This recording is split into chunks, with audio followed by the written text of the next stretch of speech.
Je vous invite ce matin à ouvrir nos Bibles dans le dernier livre de l'Ancien Testament, selon nos versions, plutôt selon notre organisation, puisque dans la Bible juive, ce n'est pas le dernier livre, puisqu'il se finit sur la Bible juive se finit sur le livre des Chroniques, mais nous, il se finit sur le livre du prophète Malachie, donc au chapitre 1er, et je lirai le verset 2.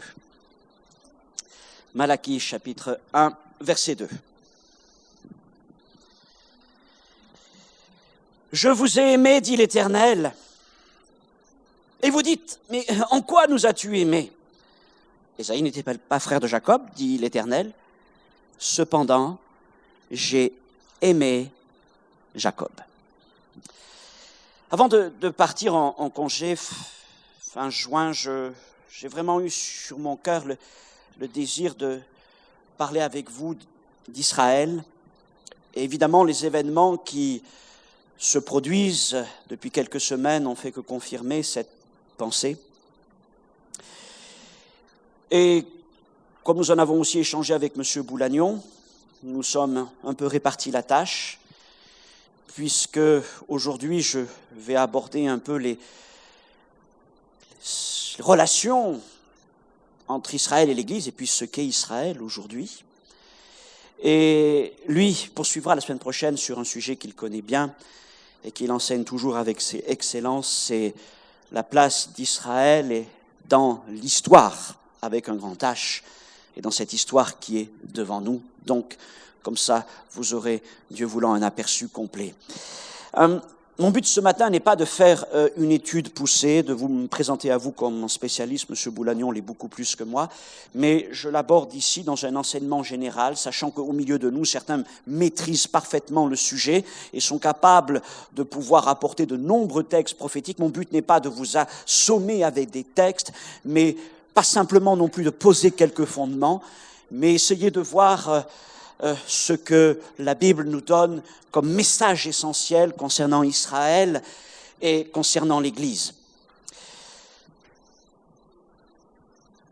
L'idée de ce message et de ces deux messages, en quelque sorte, celui qui viendra la semaine prochaine aussi, ont encore résonné dans mon cœur et ont été confirmés par les tragiques événements, non seulement ceux qui se déroulent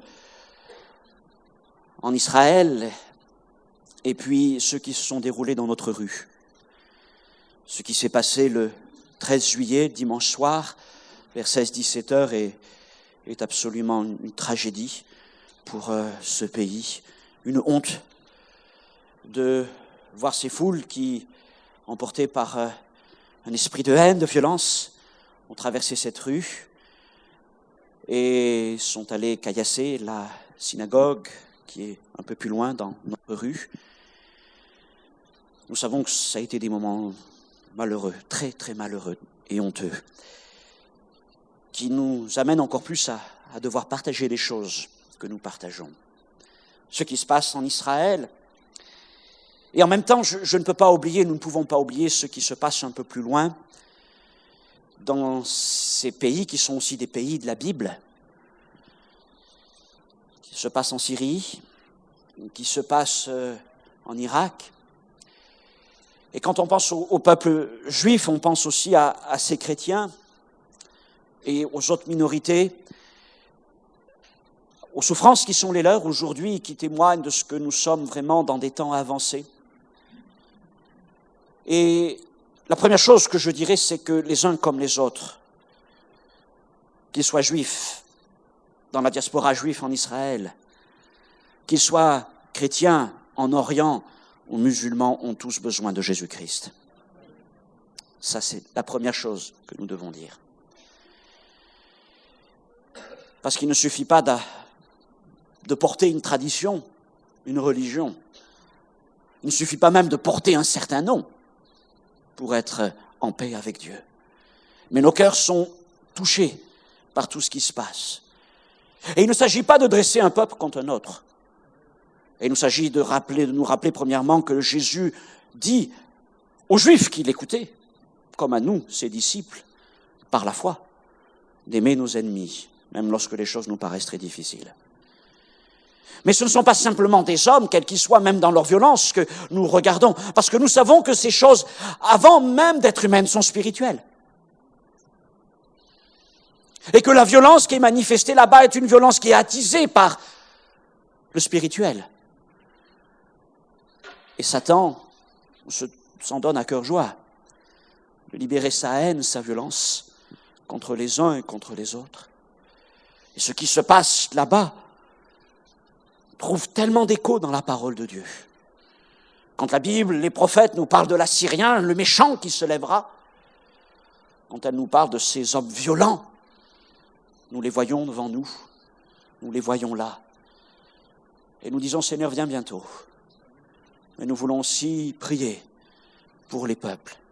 Nous voulons prier pour le juif, nous voulons prier pour le chrétien, nous voulons prier pour le musulman, nous voulons prier pour toutes les minorités, quelles qu'elles soient, pour que Jésus puisse transformer leur vie. Il est le Seigneur de la paix. Je parlerai donc plus particulièrement ce matin d'Israël, et si je dois résumer Israël en trois choses, premièrement, je dirais Israël, c'est le peuple de la parole. C'est le peuple qui a reçu la parole. C'est ce que Paul écrit dans Romains chapitre 9, il a reçu les oracles, il a reçu la parole du Seigneur. Il est le gardien de la parole, de cette parole des prophètes, cette parole de la loi que Dieu lui a confiée. Israël, c'est aussi le peuple de l'Alliance. Et vous trouverez peut-être surprenant ce que je vais vous dire, mais Dieu n'a conclu d'alliance qu'avec Israël. Même la nouvelle alliance a été conclue avec Israël. Jérémie l'explique très bien. Mais c'est à cause de l'incrédulité d'Israël que les nations ont pu rentrer dans cette alliance que Dieu avait conclue avec Israël. Israël est le peuple avec qui Dieu traite alliance. Et puis Israël, c'est aussi l'Israël des patriarches. Mais quand je parle aux patriarches, quand je parle des patriarches, je me projette comme les patriarches le faisaient eux-mêmes, je me projette dans la promesse. Parce qu'Israël, c'est le peuple de la promesse. C'est le peuple qui a porté la promesse. C'est le peuple qui a engendré la promesse. Et la promesse, c'est Jésus. Et c'est ainsi que nous pourrions résumer Israël. Et peut-être que la façon la plus simple encore, c'est d'entendre la parole du Seigneur. Israël est le peuple aimé de Dieu. Dieu le dit lui-même dans le Deutéronome, c'est pas qu'Israël soit meilleur que les autres. Un peuple avec un cou roide. Alors nous n'allons pas idéaliser Israël, mais Dieu l'aime. Dieu l'aime.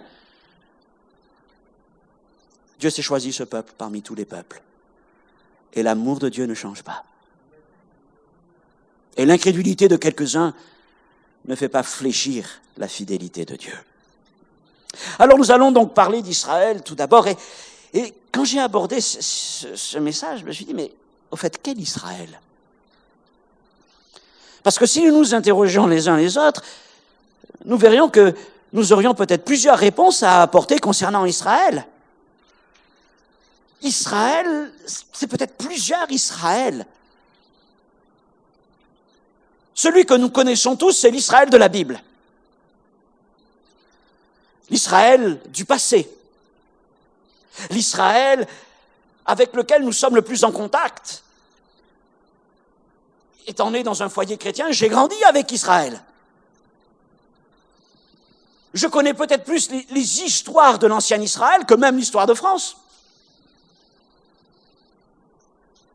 Abraham, Moïse, Samson, David, et même ceux après du Nouveau Testament ont peuplé notre enfance. Depuis que nous sommes petits, nous avons commencé à lire même dans les livres de la Bible, en images, etc. Nous avons même appris à lire, peut-être pour certains, dans l'histoire d'Israël. Et elle fait partie de notre culture, et c'est comme si c'était quelque chose qui nous appartient à nous aussi. L'Israël biblique, c'est l'Israël du passé, mais c'est aussi l'Israël de l'avenir. De cet avenir qui a déjà commencé depuis plus d'un siècle maintenant. L'Israël eschatologique. Et celui-là, nous avons appris à le découvrir.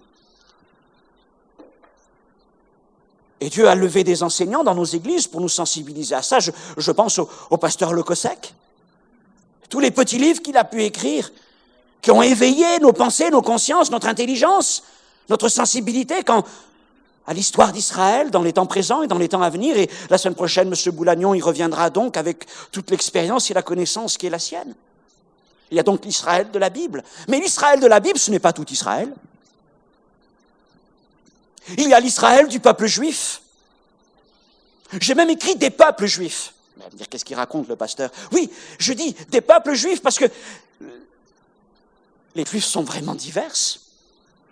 Ashkénazes, séfarades, orthodoxes, libéraux, de telle culture, de tel pays. Depuis les juifs de la diaspora indienne jusqu'aux juifs américains ou dentistes à Toronto, au Canada, il y a un monde. Et ce peuple est là dans sa diversité et nous les voyons autour de nous. Mais cet Israël des Juifs, c'est à la fois l'Israël des Israéliens. Et c'est celui aussi des Juifs que nous côtoyons chaque jour. Ceux de la diaspora, ceux du quartier de la Roquette. L'Israël du peuple juif, c'est un Israël qui est marqué par la bénédiction de Dieu. C'est un peuple avec une réussite disproportionnée par rapport à tous les autres peuples. Même les Américains n'arrivent pas à leur cheville en termes de récompense, en termes dans le domaine des affaires. Oui, ça on le sait. De la science, alors là, on est époustouflé. Et des arts aussi, ne l'oublions pas. De nombreux artistes, qu'ils soient écrivains, musiciens, peintres, sculpteurs, sont juifs. Et nous sommes étonnés de découvrir, un tel aussi est juif. La richesse. Heureusement, il y a un domaine dans lequel ils sont un peu moins forts. Ils en laissent un peu aux autres, c'est le sport. C'est gentil de leur part quand même d'en laisser. Mais quand on parle du peuple juif, forcément, c'est à ce niveau que se situe la question de l'antisémitisme. Et nous ne pouvons ignorer les souffrances nombreuses et trop souvent répétées. Et ces souffrances ne s'arrêtent pas simplement aux crimes les plus atroces, que ce soit les pogroms ou la Shoah, mais ces souffrances commencent par les incivilités, les provocations, la méchanceté gratuite et banale et quotidienne que beaucoup subissent. Et l'antisémitisme, c'est aussi une manifestation du racisme que d'autres peuples subissent aussi. Mais l'antisémitisme a ceci de particulier qu'il est une offense aussi directe à l'égard de Dieu. Je le dis, nous avons été choqués des événements qui se sont produits dans la rue de la Roquette, et vous avez peut-être vu certaines vidéos sur YouTube, sur Facebook ou ailleurs, et je dis bien sur Facebook ou YouTube parce que généralement c'est là qu'il y a le plus d'images prises sur le vif que sur les chaînes de télévision où les images sont retraitées et conditionnées. Mais certains ont pu filmer les choses telles qu'elles étaient depuis leur balcon dans la rue et les ont postées, et vraiment, c'était terrible. Ce qui a été dit, ce qui a été fait. Maintenant, peut-être que certaines réactions aussi de groupes extrémistes juifs n'ont pas été à la hauteur, mais les choses ont été ainsi. Donc, il y a l'Israël biblique, l'Israël du peuple juif, et puis il y a l'Israël, l'État moderne. L'État d'Israël. L'État d'Israël qui est là depuis bientôt 70 ans, oui, mais en tout cas plus de 65 ans. L'État d'Israël, c'est des images toujours impressionnantes, des images qui sont là, de violence, de guerre, mais Israël ne se résume pas à ça. Et vous verrez si vous allez en Israël. Mais je dis encore une fois, attention aux mises en scène, attention à la propagande savamment orchestrée et infusée auprès de médias assoiffés d'images spectaculaires. Comprendre la situation en Israël et dans les territoires nécessite du recul. Que les flashs d'informations dans des chaînes d'infos en continu ne peuvent pas nous donner. Il faut prendre du recul et comprendre ce que sont les choses. L'État moderne d'Israël est né du sionisme. Théodore Herzl, congrès de Bâle en 1895 ou 17, je ne sais plus exactement. C'est vrai qu'il est né du sionisme, et puis ensuite la déclaration Balfour, etc., après la guerre, mais je vais vous dire, Israël n'est pas né de la volonté des hommes. Israël est né de la volonté de Dieu. Et c'est ce qui fait toute la différence. Et Dieu a fait renaître en quelque sorte ce pays, cette nation. La nation existait, bien qu'elle était séparée, éclatée, mais dans le but de l'accomplissement de toutes les Écritures. La vocation de l'État d'Israël moderne, c'est l'accomplissement des Écritures, comme ça l'était par le passé. Maintenant, laissez-moi vous dire que cet État d'Israël n'est pas le royaume de Dieu sur terre. Car il lui manque l'essentiel, et je sais que M. Boulagnon le développera la semaine prochaine, donc je ne vais pas m'y arrêter, mais il lui manque l'essentiel. Qu'est-ce qui lui manque? Le souffle de Dieu. Oh, il a la forme, mais il lui manque l'essentiel. Il n'empêche qu'Israël est une démocratie remarquable, surtout dans l'environnement géopolitique et spirituel dans lequel il se situe.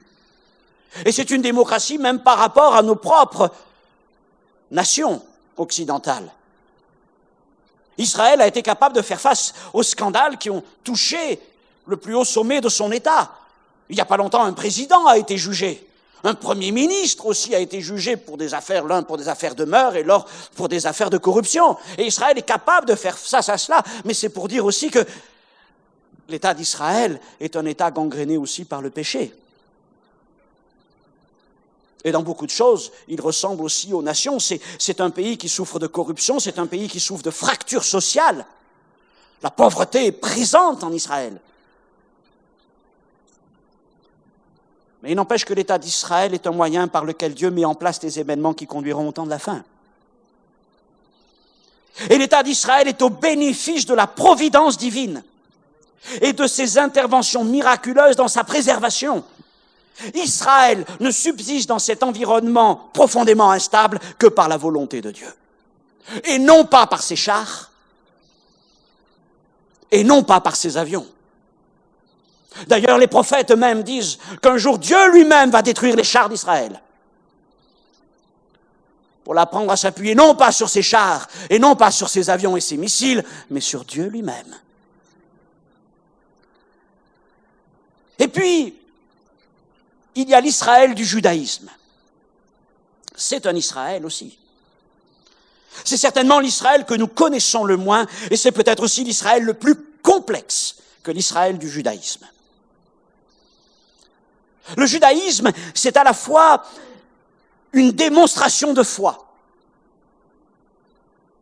et notamment de deux choses que nous devons retenir: l'attachement indéfectible à la parole de Dieu. Le judaïsme a conservé la parole de Dieu, a transmis la parole de Dieu. Et puis l'attente messianique.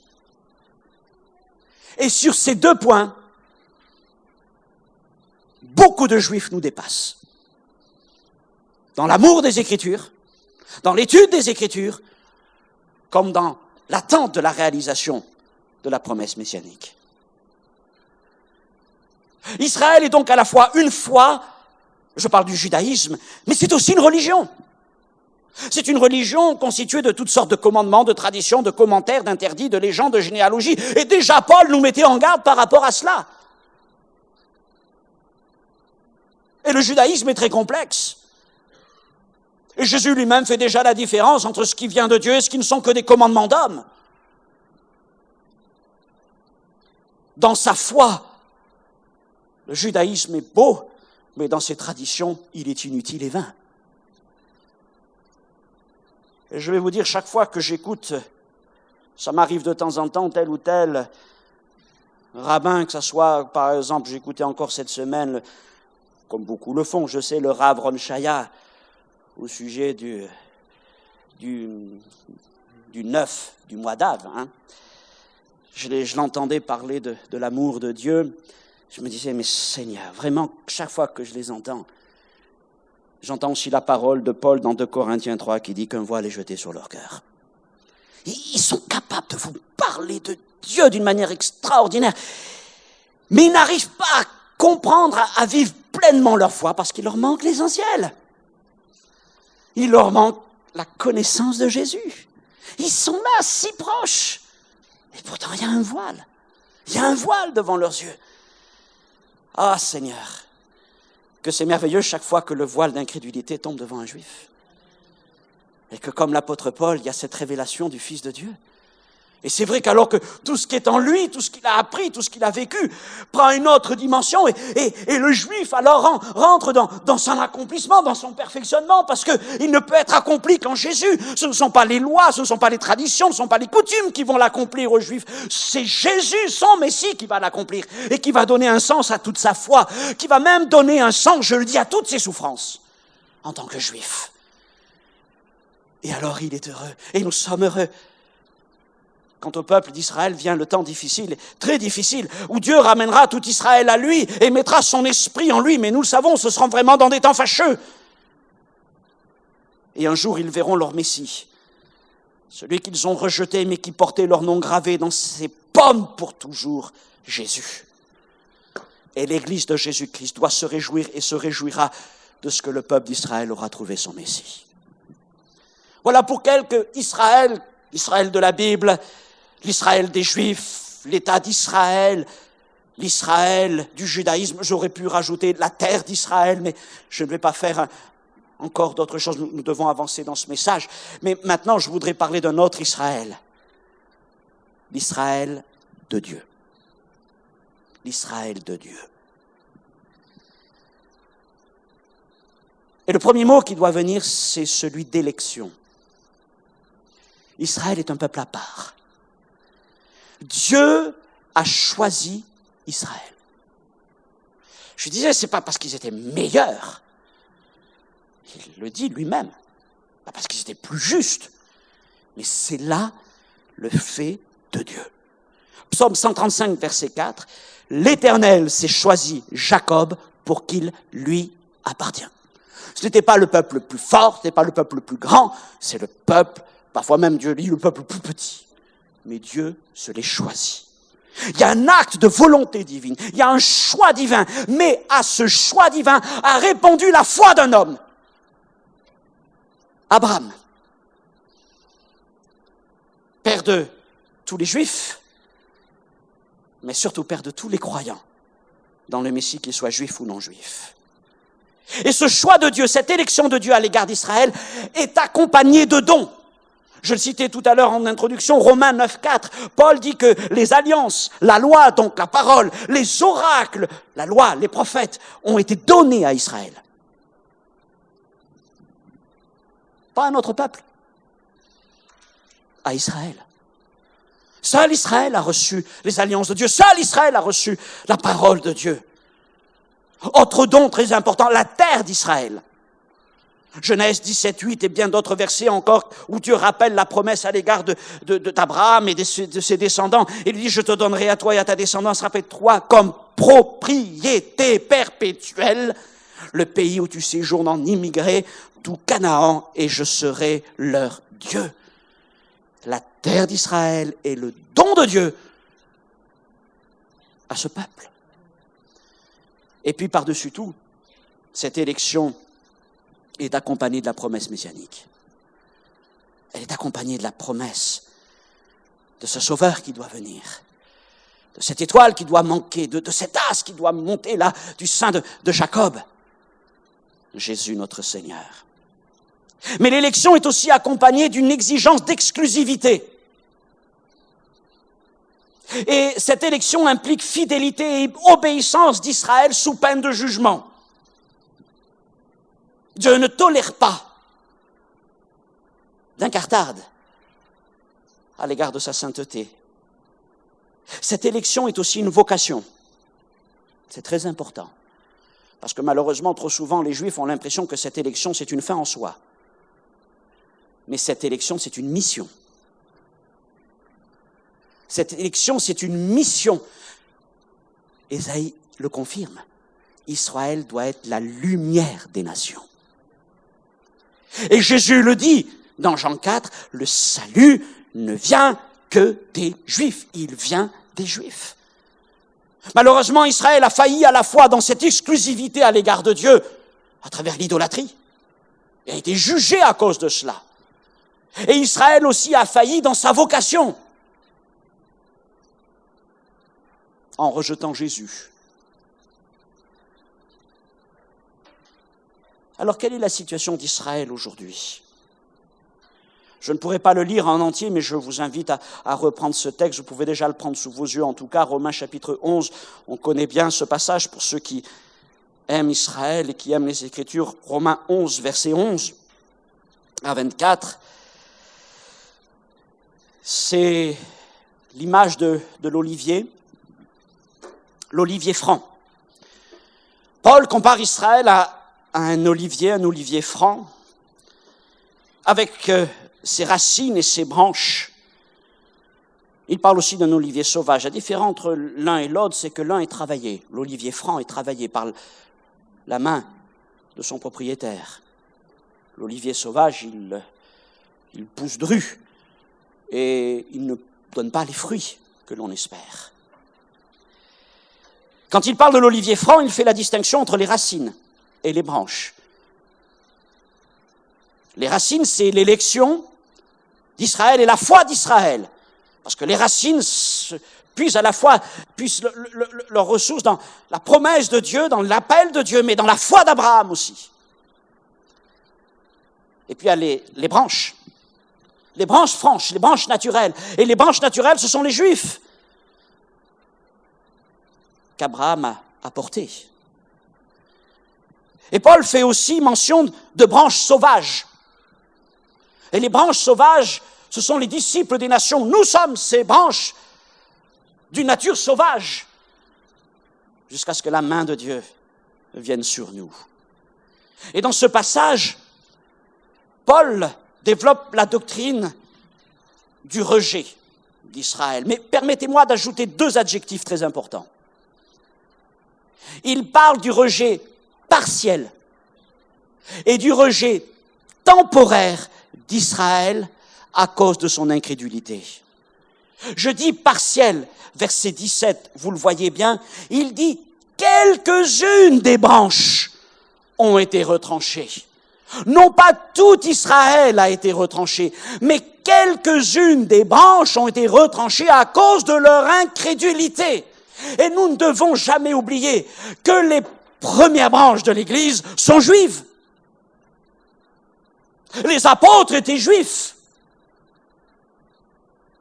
Et la plupart des livres du Nouveau Testament sont des livres juifs, mis à part Luc.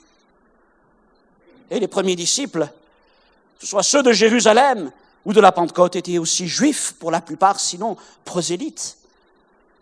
Alors réjouissons-nous pour toutes les branches juives qui demeurent greffées à la racine, portées par la racine, et réjouissons-nous pour toutes les branches juives qui s'attachent à Jésus-Christ. Elles témoignent de la fidélité de Dieu. Donc un rejet partiel et puis un rejet temporaire. Paul le dit bien dans Romains 11, 26, « Vient le temps de la restauration finale, tout Israël sera sauvé. » Même les prophètes nous le disent si c'est à travers des temps douloureux. Les prophètes, notamment Jérémie, parlent de l'angoisse de Jacob. Maintenant, question 4, vient-il des branches qui ont été retranchées, des branches qui ont été rejetées. Ces branches ne perdent pas leur nature. Elles ne perdent pas ce qu'elles sont. C'est dans leur ADN, je veux dire. Elles restent juives. Mais c'est vrai que certains sont comme mortes. Paul le dit dans Romains 9, 6, car ceux qui sont issus d'Israël ne sont pas tous Israël. Et malheureusement, des Juifs qui n'en ont que le nom et la circoncision et peut-être les traditions, vivent comme des païens et sans Dieu. Mais M. Boulagnon me dit souvent avec vérité qu'il suffit de gratter un petit peu l'écorce pour découvrir qu'il y a encore quelque chose.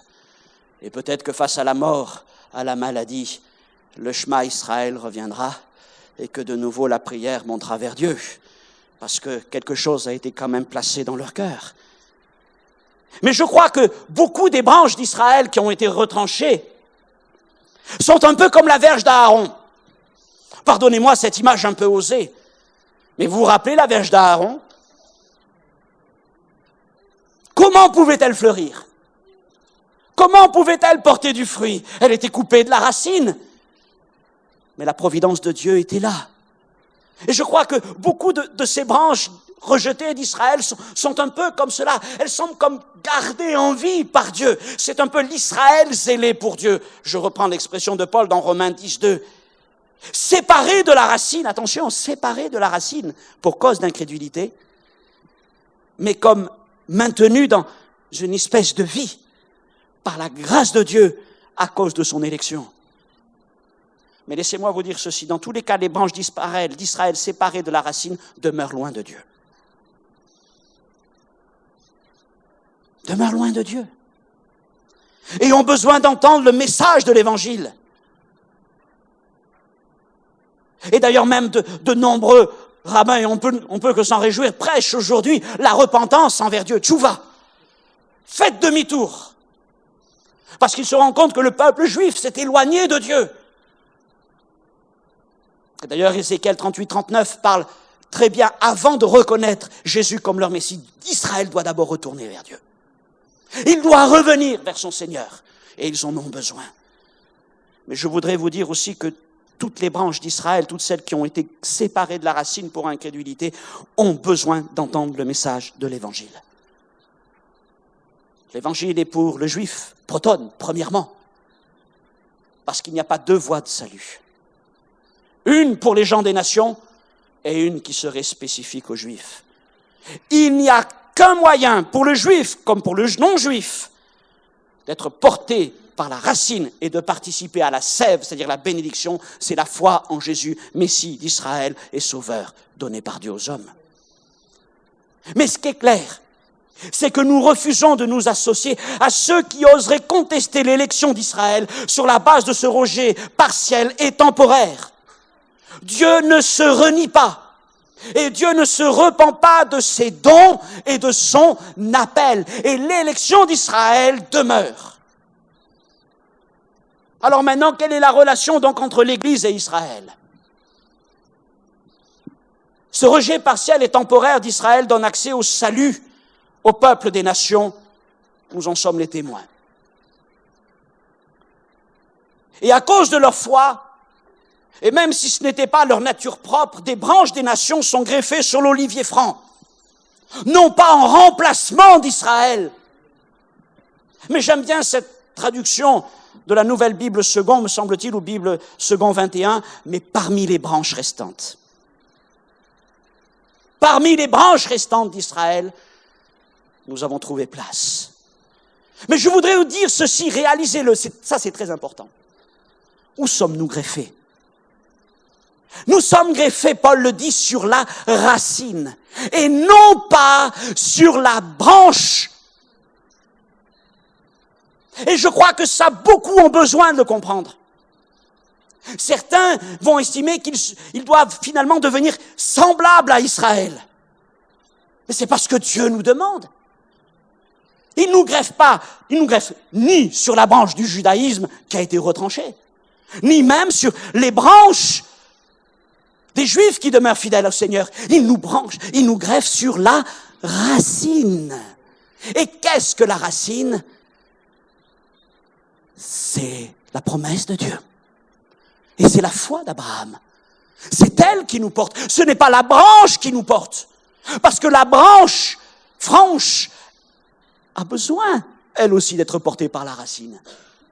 Mais Dieu nous a greffés, sur la racine. Alors, je le dis, nous n'avons pas à judaïser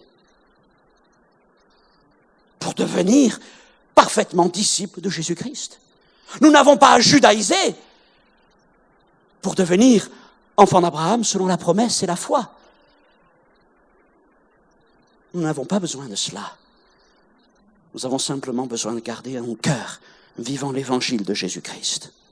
Mais Paul dit maintenant de cette greffe quel est l'enrichissement des païens. En effet, greffés sur la racine, nous avons part à la sève qui monte de la racine, à la vie qui monte de la racine. Qu'est-ce que cette sève, sinon les promesses présentes et à venir? Nous n'y avons pas droit, disait Paul. Dans Éphésiens, nous étions sans droit de cité, de citoyenneté. Nous n'étions pas participants des promesses, mais par la grâce de Dieu, nous avons été greffés sur la racine et maintenant sa sève monte en nous. Malheureusement, cet enrichissement semble avoir tourné la tête à plusieurs. Au point que certains se sont enorgueillis vis-à-vis de ceux qui ont été retranchés pour incrédulité. Au point même qu'ils pensent que ceux-là sont les seules branches acceptées par Dieu. Et ils pensent même, certains, qu'ils sont devenus l'olivier franc à part entière. Les branches greffées seraient devenues quelque part la racine elle-même. Rien n'est plus faux. Rien n'est plus faux. L'Église n'a pas remplacé Israël dans le cœur de Dieu. N'a pas remplacé Israël dans l'élection de Dieu. Mais l'Église a part à la bénédiction d'Israël dans la racine de l'appel de Dieu et de l'amour de Dieu. Et certainement en redécouvrant ces racines hébraïques, je dis bien hébraïques, et non pas la branche du judaïsme, mais en retrouvant ces racines bibliques à la lumière de l'héritage de la foi d'Israël, certainement à travers les langues, les coutumes, la terre d'Israël nous enseigne tellement. N'est-ce pas? Pour tous ceux qui sont allés en Israël. C'est un livre ouvert. Elle donne une lumière sur la parole de Dieu. Et à travers ces racines hébraïques, l'Église s'enrichit. Et elle grandit. Et elle apprend à aimer Israël, tout Israël. Celui qui demeure sur la racine, comme celui qui a été rejeté partiellement et temporairement. Alors mon dernier point maintenant, c'est de parler du projet de Dieu. Le projet de Dieu, il est simple. C'est un seul peuple avec une nouvelle humanité. Nous venons de dire que le rejet partiel et temporaire d'Israël donne accès au salut aux nations. Mais est-ce à dire que le projet de Dieu est simplement d'entretenir des branches des nations greffées sur l'olivier franc aux côtés de celles naturelles qui ont été préservées? Autrement dit, est-ce que Dieu se satisfait d'avoir deux peuples? Dieu aurait-il deux peuples? Certainement pas. Et c'est là qu'intervient la révélation du mystère de l'Église, comme Paul le mentionne dans Éphésiens 2:6. Il écrit ce mystère, c'est que les païens sont co-héritiers. Co-héritiers de qui? De Jésus. Et co-héritiers au même rang que les Juifs croyants. Et ils forment un même corps avec les Juifs croyants. Ça, c'est entre parenthèses.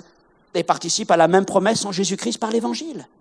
L'Église n'est pas le rassemblement des non-juifs qui ont cru à côté de l'Israël rester fidèle à Dieu. Ça, c'est des choses que j'ai lues. Et pour moi, je les rejette. Je rejette cette idée de dire que l'Église, c'est les nations. Et il y aurait à côté l'Israël. Non. L'Église, c'est le rassemblement de tous ceux qui croient en Jésus, du juif premièrement, puis du non-juif. Dieu n'a pas de peuple, il n'en a qu'un. Et c'est confirmé par les Écritures qui disent bien qu'en Jésus-Christ, il n'y a qu'une seule postérité. Si vous avez le temps de regarder, lisez aussi Éphésiens chapitre 2, c'est un passage magnifique. Et dans ce chapitre, Paul joue avec vous et nous. Et quand il parle de vous, il parle des païens, ceux d'origine païenne. Et puis, il dit nous, parlant au début des Juifs. Et puis ensuite, il parle à nous ensemble. Quand il dit que Dieu nous a ressuscités ensemble, quand il dit que Dieu nous a fait asseoir ensemble, il parle à la fois de ceux des nations comme des Juifs. Et ce que nous voulons vivre, c'est pas vous et nous, c'est nous ensemble. Ça, c'est le projet de Dieu. Éphésiens chapitre 2, c'est le chapitre du mur renversé. Paul fait allusion au temple, j'ai déjà enseigné sur ça. Vous savez que la cour intérieure du temple était réservée aux Juifs, aux seuls Juifs, d'ailleurs même les femmes ne pouvaient pas y accéder, mais femmes juives, mais c'était réservé aux hommes juifs. Et il y avait une inscription sur le mur, Flavius Joseph le dit bien, danger de mort. Je ne sais plus comment il le dit, enfin peine de mort pour tous ceux qui ne sont pas juifs et qui iraient au-delà. Il y avait donc un mur de séparation. Les hommes des nations ne pouvaient pas aller, et même les femmes juives, ne pouvaient pas aller au-delà de ce mur. Il y a quelque chose qui m'étonne, mais ça nous montre la grandeur de Dieu. C'est qu'entre Dieu et les hommes, il n'y a qu'un voile. Il n'y avait qu'un voile. Dieu ne bâtit jamais de mur entre lui et les hommes, mais c'est les hommes qui construisent des murs entre eux. Vous imaginez le gouffre du péché, simplement symbolisé par un voile. Et finalement, oui, les Juifs, les nations, mais nous sommes des hommes. Mais il y avait cette séparation symbolisée par ce mur hermétique. Et ce que Dieu nous montre ce que l'apôtre Paul, nous montre dans Éphésiens 2, c'est non seulement, bien sûr, le voile a été déchiré, mais le mur a été renversé. Afin que ceux qui étaient loin, les gens des nations, comme ceux qui sont proches, les Juifs, puissent ensemble s'approcher de Dieu. Mais je voudrais vous dire que le projet de Dieu va encore plus loin que simplement réunir en un seul peuple ceux qui autrefois étaient séparés. Il ne désire pas que son Église soit simplement le rassemblement des Juifs et des non-Juifs qui croient. Dieu va plus loin. Dieu veut que son Église soit le rassemblement d'un peuple nouveau et parfaitement uni au-delà de ce qu'ils étaient auparavant. Il veut que son Église soit le rassemblement d'une nouvelle humanité. Une nouvelle humanité créée en Jésus. Éphésiens 2,15, Christ crée en lui-même avec les deux, avec le juif et le non-juif, un seul homme nouveau. Un seul homme nouveau. Et je finis par ce verset avant d'aller vers ma conclusion. Colossiens 3,11. Il n'y a ici, Paul pense à l'Église, il n'y a ici dans l'Église, ni grec, Goïm, gens des nations, ni juifs, ni circoncis, ni barbares, ni scythes, ni esclaves, ni libres, mais Christ est tout, et il est en tous. Et laissez-moi vous dire qu'aujourd'hui, Dieu, quand il regarde son Église, ne regarde pas s'ils sont juifs ou non juifs, il ne voit que des hommes et des femmes nouveaux en Jésus-Christ. Et ça, c'est la gloire de notre Seigneur. Alors, en conclusion, oui, je rajoute quand même ce point, nous n'oublierons jamais, malgré tout, que cette nouvelle humanité en Jésus tire sa sève de la promesse de Dieu faite à Israël. En conclusion, Israël demeure le choix de Dieu. Et comme Paul l'écrit dans Romains chapitre 3, verset 3, « Et quoi, si quelques-uns n'ont pas cru ? Leur incrédulité anéantira-t-elle la fidélité de Dieu ? Loin de là. Et l'élection de Dieu demeure. Mais c'est une élection accompagnée de dons, accompagnée aussi d'une exigence d'exclusivité. C'est une élection qui n'est pas une fin en soi, mais une vocation, une mission. Israël devait devenir un canal de bénédiction pour toutes les autres nations. Dieu l'avait dit dès le départ à Abraham. Et ce qu'Israël, en tant que peuple, n'a pas pu mener à bien,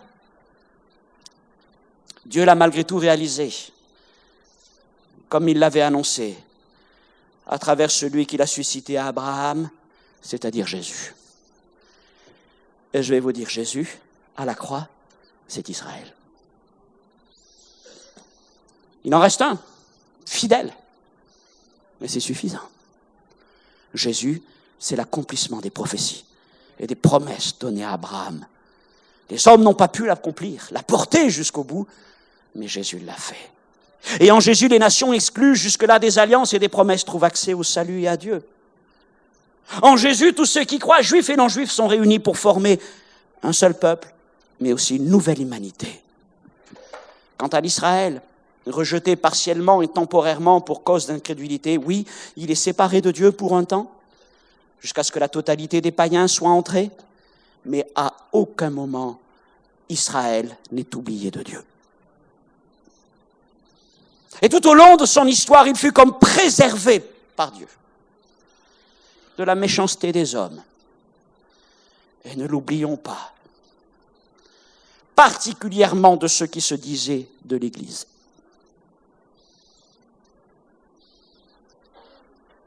Et puis,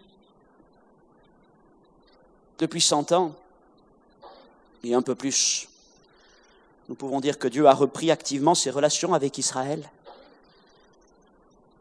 en vue du dernier acte qui va bientôt s'accomplir.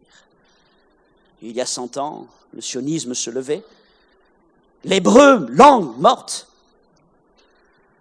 Revivez. Et le Seigneur accomplira ses paroles. Une partie d'Israël a rejeté le Messie, continue de le faire, et c'est très triste. Mais nous n'oublierons jamais que nous tirons notre sève de l'élection d'Israël. Nous n'oublierons jamais que notre Messie est juif. Nous n'oublierons jamais que la Bible est un livre juif. Même pour ce qui s'agit de Luc, puisque Luc dit qu'il tient ses écrits des témoignages de ceux qui ont vu Jésus. Qui étaient-ils? Des Juifs.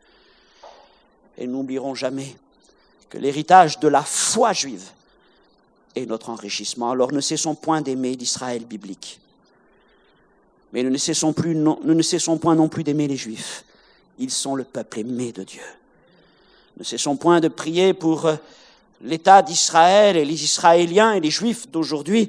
Cet État est un État qui cherche la paix, certainement, mais qui vit au milieu de la violence. Et à cause de ça, peut parfois se prendre les pieds aussi dans le tapis, même s'ils ne le veulent pas. Mais Dieu est fidèle envers Israël.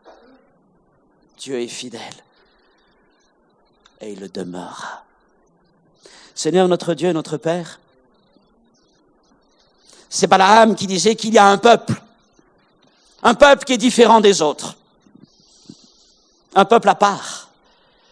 Et Balaam pouvait contempler les tentes de ce peuple dans la vallée.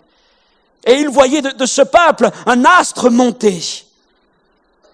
Et Seigneur, nous savons que ce peuple porte un nom. C'est le nom d'Israël.